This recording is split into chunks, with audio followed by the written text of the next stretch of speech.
My Lords, as the noble lady Baroness of O'Neill Van Graaf said, that this is a technical bill, but as the Right Reverend Pallet, the Bishop of Leeds, pointed out, it has human consequences, and so ably pointed out by my noble friend Lord Davis. This is something that we cannot escape from, and the implications of what we are doing here have massive human consequences, and I want to dwell on that very briefly. Ministers, when they talk of science, talk of Nobel Prize winners and great scientists, and they're always quoting this. But actually it turns out that when perhaps the greatest scientist of the last century died, Albert Einstein, within 7 hours his brain was taken out of his head and it was cut into small bits by a pathologist and looked at under a microscope and put in a jar marked pickles.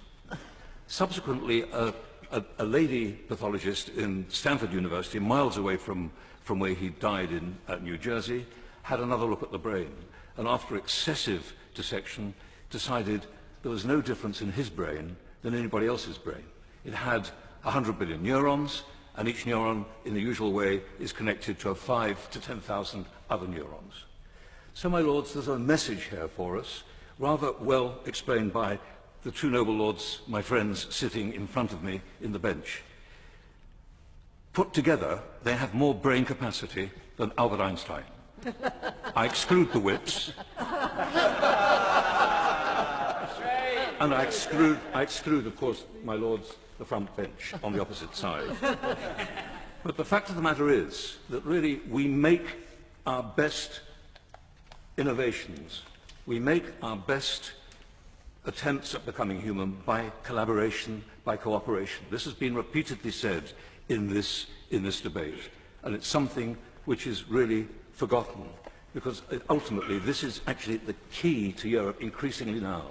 Do not forget that for a long time we've stood at the head of science in this country.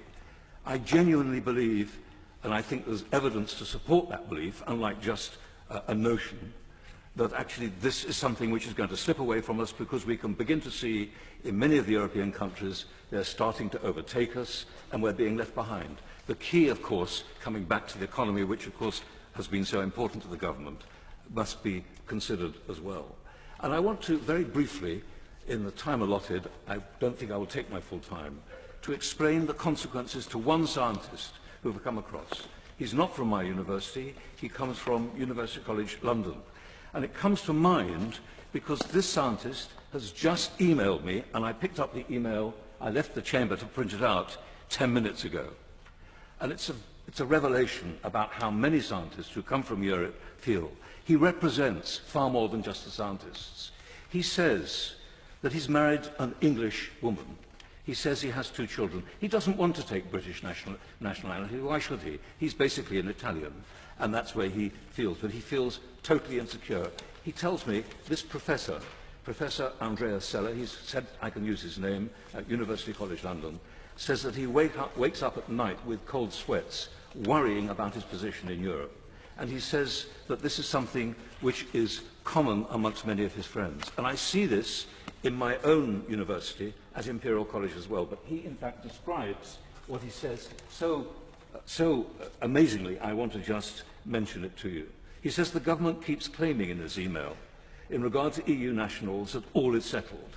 But it remains completely unclear what rights we will have in the UK after the UK leaves the EU. He says, we've paid our taxes, sometimes for decades, but everything is uncertain. What will be our access to healthcare, he says? What about other services? What about our elderly parents who live overseas and may need care and may wish to come to this country for that care with their help? I've always assumed that I might be able to bring them, but now I'm not so certain. And he talks about the 3 million of people who can apply for citizenship, but he points out that the Home Office is completely overwhelmed, that passports are missing for months on end, that they have in the past had to fill up an 85-page document, and of course that adds to the complication. And of course what he's saying, that actually this becomes completely impossible for so many people to manage. And he goes on to say something rather sad. He said a few days ago, the Right Honourable David Davis sat in front of Hilary Benn's Parliamentary Select Committee and waffled on, he says, about our anxiety, real or imagined.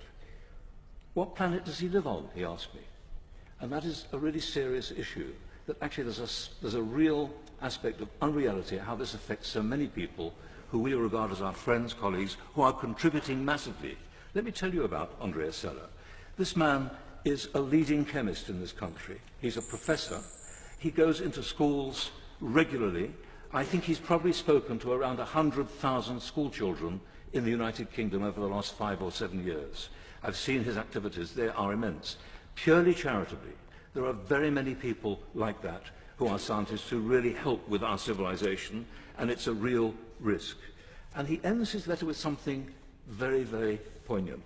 Perhaps in saying this, I could just point out that I did watch the Noble Lord Callahan shaking his head when he heard Lord Treesman speak. He says at the bottom of his letter, he talks about a maternal ancestor. Andrea Sella is not Jewish himself, but this ancestor was.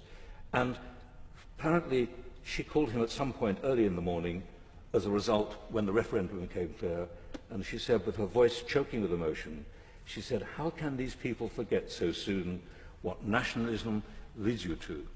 Now I must tell the Noble Lord, Lord Callahan, that there are a number of Jewish people who are now amazingly applying for German citizenship.